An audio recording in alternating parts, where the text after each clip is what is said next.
آئیے اب بات کرتے ہیں ہم اپنے بہت ہی ہونہار سیاستدان بلاول زرداری کی۔ اب بلاول زرداری صاحب کو بھی مہنگی چیزوں کا شوق ہے، اس لیے کہ کہتے ہیں نا کہ سونے کا چمچہ لے کے منہ میں فلاں پیدا ہوا، تو بلاول صاحب صرف سونے کا چمچہ ہی نہیں، سونے کا پورا کٹلری سیٹ منہ میں لے کے پیدا ہوئے، اور وہ صرف سونے کا نہیں تھا، ان کے ہینڈلز کے اوپر موٹے موٹے ہیرے بھی جڑے ہوئے تھے۔ اس لیے آئیے دیکھتے ہیں بلاول زرداری صاحب جب گھڑی پہن کے تصویر کھنچواتے ہیں تو وہ گھڑی نظر باز کیسے پہچانتے ہیں۔ یہ دیکھیے ان کی تصویر، اور پہلی تصویر میں دیکھیے کہ انہوں نے جو گھڑی لگائی ہوئی ہے وہ ایک خاص قسم کی رولیکس ہے جس کا ڈائل نیلے رنگ کا ہوتا ہے۔ یہ ایکوا ٹینٹ رولیکس ہے، بہت مہنگی نہ صحیح مگر یہ لمیٹڈ نمبر میں ہوتی ہے، اس لیے اس کا شمار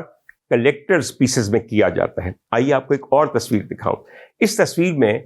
بلاول زرداری صاحب نے ایک اور گھڑی لگائی ہوئی ہے جو بلغاری کی ہے، اور بلغاری ایک بہت مشہور فیشن ہاؤس بھی ہے، جیولری ہاؤس بھی ہے، اور ہاؤس آف پرفیوم بھی ہے۔